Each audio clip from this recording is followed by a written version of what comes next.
Guy, explain where we're at right now. Where we are right now is developing option. This is the program that me and Bearclaw and several other people started maybe right before I came on. It was Ex-Offenders Fellowship Network. But this is the place where we do all the work to service the community. We'll give you guys a look at what I have done and what I've been up to for the last 16 years or so of my freedom.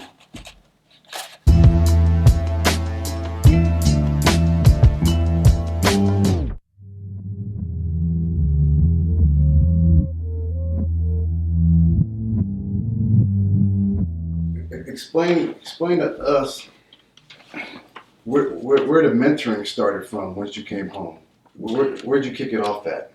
I think when I did interview with you guys before, I explained to y'all what I was doing, and we talk about what the program is I do with the gang intervention with the mayor's office. So one part of what we do right here is Developing Option is we service kids, and I had talked about that. We have over 8 kids that made it to the NFL that come through Developing Option that have been touched through our program. Right now, I got maybe 150 kids that's in college and in school that just come through our program that's went to different schools, different high schools. My son team was one of the last teams that I coached coming from 5 years old. They started off as the Crenshaw Bears, and then from 5 years old, and we raised them. Now I got 6 or 7 of them that's actually in D1 colleges and moving on. So here at Developing Option, I wanted to show you guys the work that I do, because to show you the transition from going from being somebody who was in the streets and went to prison and came home and is really giving back to our community, and show you in what way we give back and how I help Crenshaw and where we are being in our community, and how other men can give back to their community too, instead of just talking about the streets. You coached your son yourself? Yeah, I coached my son from Pop Warner from 5 years old all the way up until he left from high school. And he came through Crenshaw? Yes, sir. My son he played the Crenshaw Bears. He then went to Crenshaw High School, graduated from Crenshaw High School, and he's at Reno, Nevada, now D1 playing football. So your kid came through your program, got a scholarship to D1 in Nevada. Right. Yes, sir. How many other kids that you coach made it like your son to college? Off of the team that we're talking about, I think we got 9 that came directly off of that team that stayed with that team that's actually in college. And then I got some that they eventually had a team would grow, kids would come, kids would leave. And then when he get to Crenshaw High School, now we pick up a different set of kids that join the team from Crenshaw High School. From his 4 years at Crenshaw High School, I coached him at JV, and then I had already been coaching at Crenshaw. Every Friday I do the filming at Crenshaw. And then, we've been supporting with the banquets. We do, feeding the kids, helping the kids, everything that we do through Developing Option, that's me and Bearclaw, that I've been doing at Crenshaw. I filmed every game of Crenshaw High School for the last 15 years, personally myself. I only missed one game in 15 years. Why'd you miss that one game? I had to fly to Atlanta to do some filming for a documentary I'm doing with FX, and that was the only time I missed the game. So with good reason. Yeah, it was with good reason. So look, Darryl, I gotta ask you this. We hear about the Big U in the streets. We hear about Big U in hip-hop, entertainment, in the industry. So you mean to tell me you actually putting kids in your community into colleges? Definitely. Man, and this is the reason why it's important, and I'm glad that we're here, because people always had a perception of what I do, but they don't understand it. I've been helping people from day one. I always help people. I build people. That's what I do. A manager, assistant, be a promoter. I do what I do to help people. It's not just music. I didn't just help Nipsey become Nipsey. I didn't help T.I. I didn't just help Wiz. I helped other kids become college. I had a pleasure of being able to say that if you compare me to all the different gangsters in life and the different so-called legends, I feel like what they missing is what I bring to the table. The ability to say that they have helped people reach their dreams. Meaning that I got, right now, off of my team, I coach directly, I got 9 kids in D1 college that came through Crenshaw High School. You know what I mean? And the importance is that people think that if you come with me or the kids come with me, the kids gonna end up in a gang or gang banging. None of my kids gang bang to come with me because I know what that life will lead to. So if I encourage them to gang bang, I would encourage them to die. But right now, bro, I had the pleasure of saying just through me, not develop an option. So the numbers on what I'm talking about, the numbers of what I coached. Developing option, the number is more vast because now you're talking about all the people part of developing option, Bearclaw, in the slew of coaches and people who came through our program who have coached kids and got kids going into school that are reached different heights at different levels. I mean, we help kids here develop option. I have to feed kids when their parents are not there, when parents go to jail or get incarcerated, when parents get sick, kids get sick. We have to buy clothes, we buying food. This stuff that I do, this stuff that I planned when I was in jail as a way to give back. You know what I mean? Where did you get your coaching experience from? Well, I played football for his peer, but football wasn't my main sport. So I always had a love of football. I studied. My main sport growing up was martial arts, and that's what I did, martial art boxing. And then when I came home to answer the question, Robert Garrett. Man, look, I studied under Robert Garrett for years. And Garrett was real staunch on if you was going to come into his program, he wanted to make sure you understood what you was doing. We had to go to coaching clinics. I went to coaching clinics, man. I rented tapes from LA 84 about coaching defenses. Even Mad Dog gave me some tapes on coaching defense. Al gave me tapes on coaching, but I would say my major coaching experience came from my experiences I don't know if that was actually, my major coaching experience was my experiences through the streets. Coming from being a gang member to not gang banging, the experience of being in the hole of just experiencing life. Where does Snoop's League come into in this process? That's funny because I got to really say thank you to Wadu and Snoop because when I came home, I first was coaching with Al in Orange County. And I think 2004 is when I paroled, and the Snoop and them started the Snoop League maybe around 2004, 2005, but I was in the Orange County League. And it was the Black League. Snoop League was the Black League, and people was like, man, we ain't going over there. And I was like, I'm fresh home. And my wife had my sons in the Orange County League, which was where I was coaching. So from there, I think when Dayon turned 5, and it was his first time being able to play tackle, he played with Al. And then from Al, Mad Dog recruited me to come to the Snoop League. And we was the Crenshaw Bears at that time. We did a little documentary with Snoop as the Crenshaw Bears. And then we went to the Super Bowl, we lost in the Super Bowl. And then the next year we started running into financial troubles with the Crenshaw Bears, and that's when Dwight Freeney came in. Dwight Freeney came in, I met him through some turmoils in the streets, people using my name, saying I was after him or whatever. That turned out to be bullshit because I didn't even know the man. Didn't even know him. So he put up the money to help us start the Crenshaw Colts. And that's the reason why we were the Crenshaw Colts, because Dwight Freeney played for the Indianapolis Colts at that time. So we took on the name Crenshaw Colts under Dwight Freeney. But it was turmoil even there. Like, every time I ever tried to do something, it was always this, Big U gonna do this, Big U gonna be this, Big U gonna destroy the league. And it was, so Snoop took a chance, and Wadu took a chance to give us the ability to become the Crenshaw Colts. So let's be clear. When you say you're coaching for Crenshaw, you're saying Bears, Colts, and the high school, so I'm kind of confused. Where are you coaching at? Oh, well, okay, let me explain. So the Crenshaw Bears, Crenshaw Rams are all youth programs. And we play our games at Crenshaw High School. That's the youth part.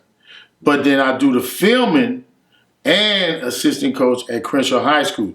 But because I can't be on the campus because I'm a felon, you can't legally coach in California as a felon. But you can legally coach Pop Warner though.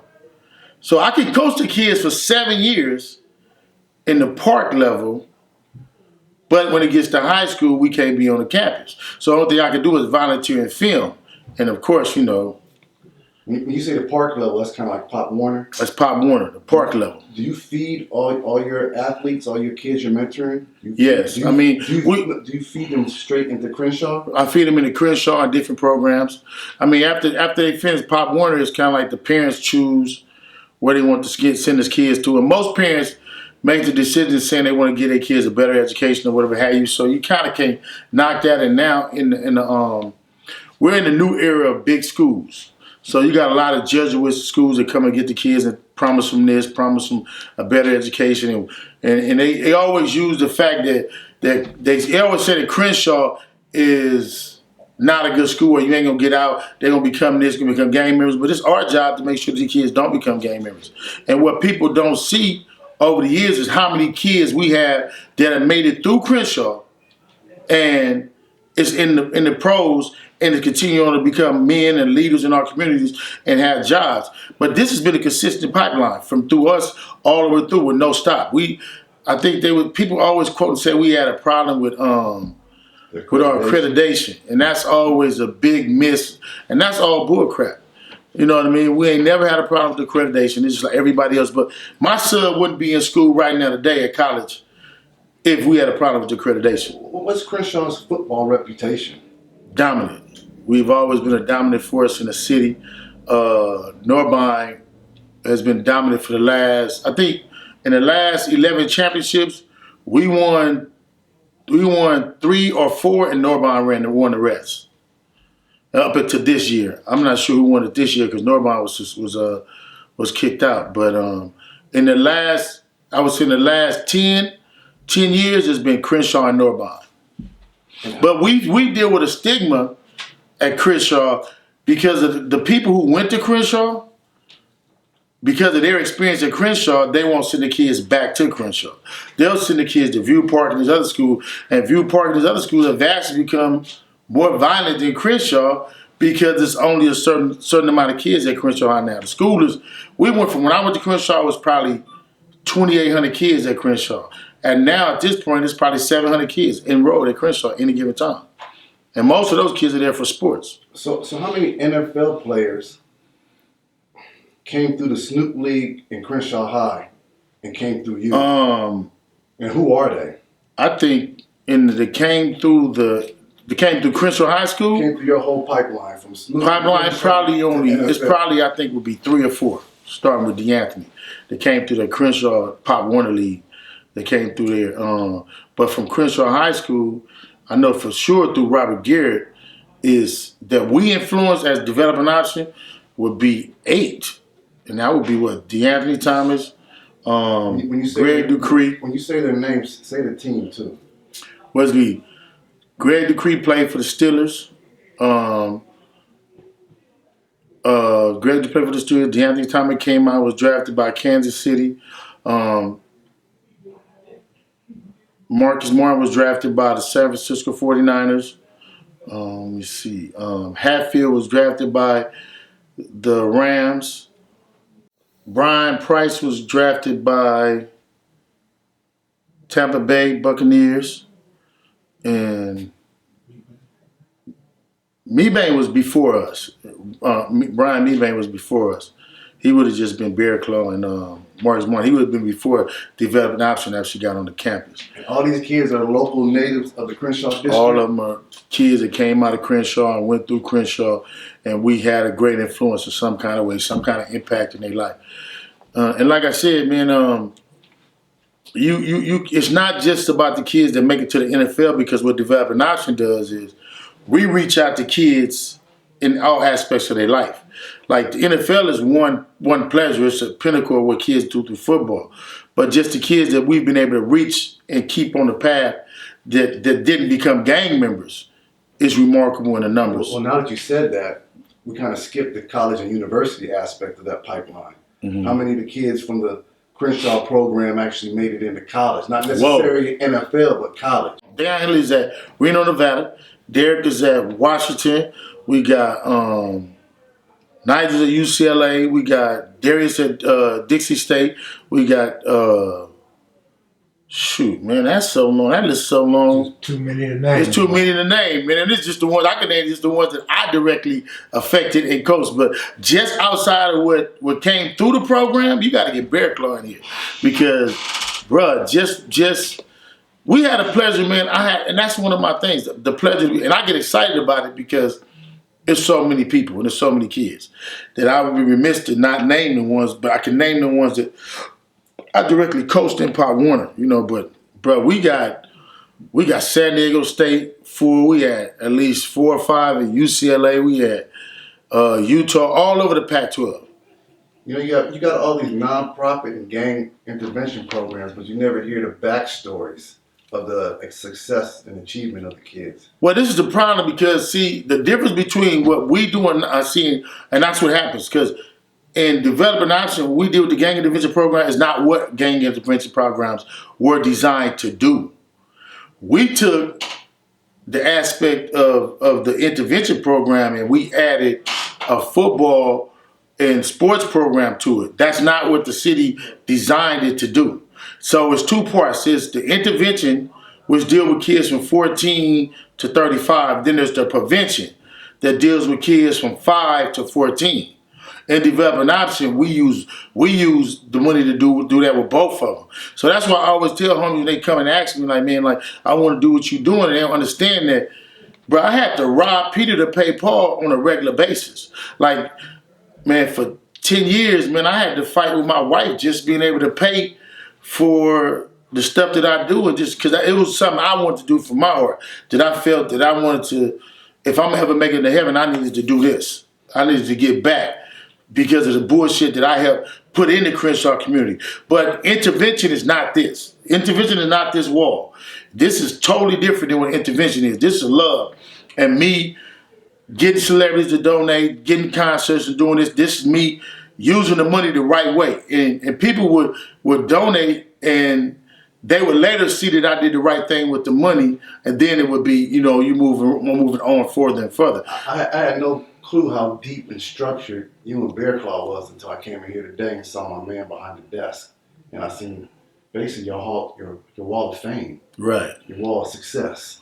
Yeah, and that's crazy because people don't. And that's the reason why I wanted people to get the full gamut of what Big U is. I mean, they don't understand, man, that just for this program right here, which is our first year doing Unique Ballers, this was unique in doing itself. This was over $125,000 to do. I had got money from Kanye West and Adidas to do it. You know what I'm saying? But then that money ran out, and I had to continue to do it on my own. We was blessed to get my first year to get 3 kids to go to D1 colleges from Unique Ballers. I'm glad you said that because nonprofits and gang interventions a lot of times get a bad rap because people assume that you guys take the check and run. Right. And don't see the results of your guys' work. Right, and this is the problem. It's the first time you get to see the result. But I'm going to say this to you, too, because what people don't understand, too, and I want to give them this, is that what the intervention program is, it's a reimbursement program, which means we get a certain amount of money from the state, right? And then it's already placed where you can use the money. You have 6 employees, yourself, me, and Bearclaw, and I have to put the money in first, and then we have to show them what we spent, and then they reimburse us back for that. So the money is already line items. So it's line item all the way out. You don't get to do nothing else with it. They probably give us about $9,000 a year to do these things. I go out and I raise money to do the other stuff. Like the football league I do, we had about $35,000 a year easily just for that. Because our kids can't afford to pay that. Our kids can't afford to pay. I charge the least amount in every program for our kids to play football. We still struggle getting football equipment back. We have to pay. The city don't give us the football field for free. We don't get nothing for free. If you want to play and practice football in this city, the city going to charge you. Like when me and you grew up playing football, you can get it for free. But this is the horror that people don't see. They think that you can run off with the money, but you can see what I've charged because my numbers is on the internet and you can go and see. I have never charged kids over $150 to play football. Every organization in LA charges 300 and more. Some play 500 to 1,000 to play football. But they have the ability to say Crenshaw is bad because of the years. Crenshaw is bad. The kid's gonna get shot up. The kid's gonna get this. Big U and this. And so they use that against us because we've never been able to show up until now our successes. That kids can really come to our program and make it to the NFL. People can come to Crenshaw High and get an education. Do you think your success is overshadowed by your past? No, I know it. I know that and I can't change that. You know what I mean? I can't do that. I can't be somebody else. Open options, and you personally got a track record of success and positive movement now. How come that's not outshining the Big U of the '80s? Because everybody want a gorilla. Everybody want a bad guy.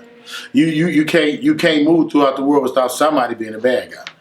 You know what I mean? I'm the blue Suge Knight. I'm this, I'm that. It was so easy for people to make me a bad guy than to represent the truth, because who wants to see the bad guy? What was Malcolm until Malcolm died? What was Elijah until Elijah died? What was Martin Luther King until Martin Luther King died? They don't want to see your successes while you live it.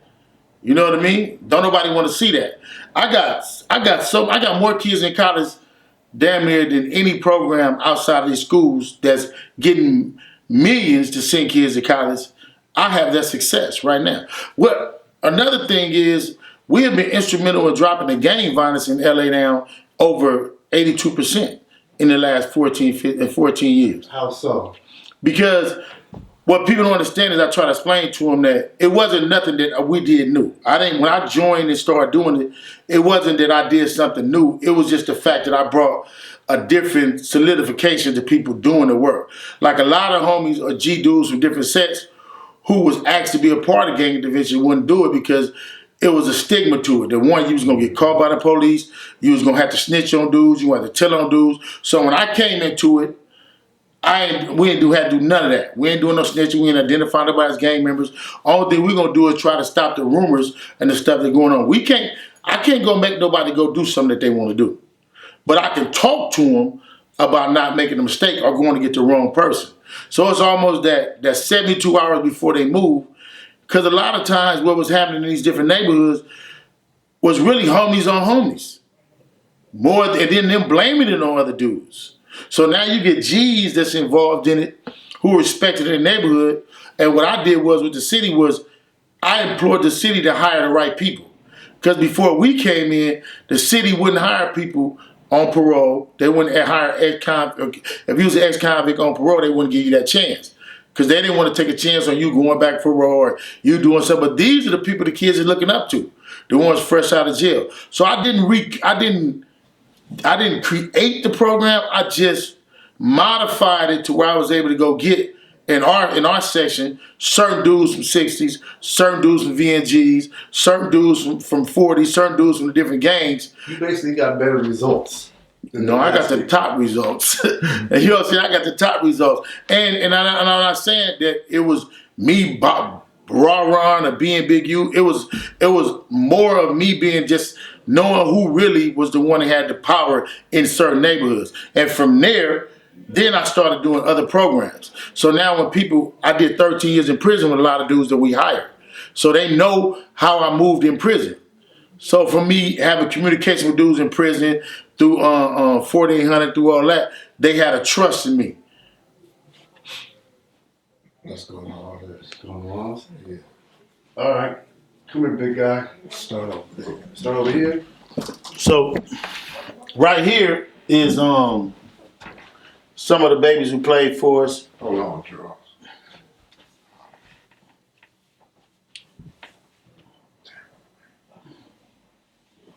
All right, I'm ready. Yeah, right here. This is kind of like some of the stuff that we had. This is our banquet we did, and this was a food drive we did with Nipsey came to. I think we did this food drive maybe that might have been 2012. No, 2014. This might have been 2014. Is this a banquet with Nip there? No, this was a food drive, a food giveaway. And this is after you guys parted ways business wise? This is after we parted ways business wise. He came to our food drive. This was like 2014, and then this was our banquet. We had a big banquet in 2000. I want to say 17 or 18, if I remember correctly. What was the narrative of the banquet? What was the point? We was moving away from banquet and having our first awards show. So I wanted to create an awards show for the Crenshaw kids in the Crenshaw community, and so we all picked people we wanted to give awards to, and of course. It's not up here, but it's on the internet everywhere. Where we gave this is Wiz. We gave awards to Wiz Khalifa, T.I., Nipsey, Josh Smith. We invited. And why were they honored with these awards? What did they do for developing options to get that award? Everybody in there had done something in some kind of way to inspire us. You know what I mean? And it's not always money, but it's just the fact that they done stuff in our community. Like Nip never had a chance to give us money, a monetary donation, but he was inspirational to the kids and the people in the Crenshaw community. Wiz has always donated to us every year, bro. T.I. has always donated to us and helped us out. And so it's not, you didn't just have to have donated money, just the way you move in the status in your community, it was a lot. You know what I mean? Because it was just about the work. These right here, this is Dominic Hatfield. He played for the Rams. He was drafted by the Rams. He played for Crenshaw. He graduated from Crenshaw and played in the Snoop League and went to the Rams. This is Botsy Johnson. He went to Crenshaw, graduated from Crenshaw, went to UCLA. He's still playing ball right now. He's in the league right now. This is Marcus Martin, played for the 49ers. And this is Deshaun Jackson right here. So these are some of our camps we have done over the years. Now right here is where Bearclaw had an idea, Mark Martin, to do. He knew the need of Crenshaw. So what we did was we put together a play to give all the kids at Crenshaw who needed tuxedos, dresses, and whatnot, the ability to get those tuxedos and those dresses. This was so big. We did it not only with Crenshaw, with some kids at Viewport, got dresses and stuff, and suits and stuff, and it wasn't even that some of them was poor and needed it. Some of them just wanted to have the dresses and the clothes we got was so fly. They was like, you know what I mean, let me get that and fix that. So that was just a Bearclaw. That was a Martin Bearclaw moment. But why does Bearclaw slide through the cracks when it comes to getting credit for a lot of this stuff, man? Because he always hide, man. Bearclaw don't never get where he's supposed to be. I tell you, look, man, let me tell you something. Well, he ain't hiding today. I'm getting the money. Bearclaw can run a major corporation, Fortune 500 corporation off the top. You know what? If you would have said that 24 hours ago, I would have said you bullshit. When I walk in here and see my man behind that desk, yes. I believe it. So right here, this is gonna be unique right here, right? So if you look at this DeAnthony Thomas, he came through. This is one of our top celebrated athletes that ever came out of Crenshaw High School. This is his brother Mark Martin. But if you look at this picture right here, this is a funny picture right here. This is actually where the Crenshaw logo came from. This Crenshaw logo is what inspired the white guy in New York who originally came up with the idea to put the Crenshaw logo on shirts other than Crenshaw High School. And who's in that picture? This one. The only one without the logo on is Darryl Strawberry. The only one in the picture without the shirt on that's Darryl Strawberry. Have you asked them the story behind that? About what, the shirt? Not wearing the shirt. No, I don't even know why. I have no idea what that was, what was behind that. But I can tell you where we originally got the Crenshaw logo from to do the clothes shirt came from a white guy in New York who John Shapiro was friends with.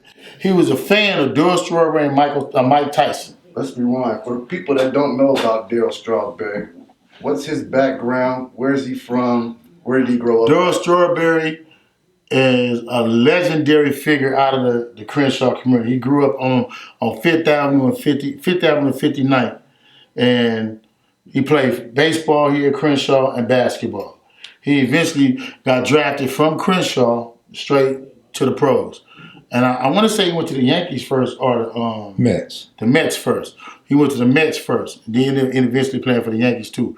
And he was a superstar. He was one of our first names to leave the hood and really go make it into the world. That was Darryl Strawberry. We all looked up to Darryl Strawberry coming up. All right, who else is on this wall of success? I mean, and then you just got really it breaks down to a history of the grid program. These is just when we was at the school on 6th and Crenshaw. My wife and Bearclaw was up there coaching and administrating up there. Of course, here go Bearclaw again. This is his brother being drafted. Do we got any old footage of Bearclaw playing Crenshaw football back in the early 90s? I'm sure it's some. He was skinny right here. Look, he got a good picture right here. Now he was Steve Lobel, Nipsey Hussle, and Big U. I couldn't tell you what year that was or when that picture was. And this is the Crenshaw. This is the Crenshaw coach. We were the Crenshaw coach then at this time. I think we was practicing at Audubon on this picture. Who's this guy in the picture next to Claus? Next to Claude, this is our president. He died. This is he died from a heart attack about 4 or 5 years ago. This is Mr. Carter. This is Bearclaw's coach. When you say president, what does that mean? He was the president of the Crenshaw Colts at that time when he died. This is Deshaun Jackson, and he's always supported us. He has his own team and own league, but he has always consistently paid for our dues for the Crenshaw Rams, Crenshaw Colts, Crenshaw whatever. This young man has always been there. Never missed a time. Why is that? What's his background? Where does he come from? He come from over here. He come from over here out of this area. Pretty much grew up in the 40s, and but he's just a Crenshaw kid. Went to Long Beach. He went from Long Beach, went to Cal State. Then he's in NFL. Been there for now about 10 years or better. And he just one of the people who always do the right thing. Who's responsible for that development over there off of Slauson and Western? Keyshawn Johnson. Okay. Keyshawn Johnson. And right here, there's my son right here. This is my son, Dayon, and this is Dayon and Nigel. These are one of my kids right here. Dayon is at Reno. Dayon is at Reno, Nevada. And Nigel is at USC. Both of them came out of Crenshaw High School.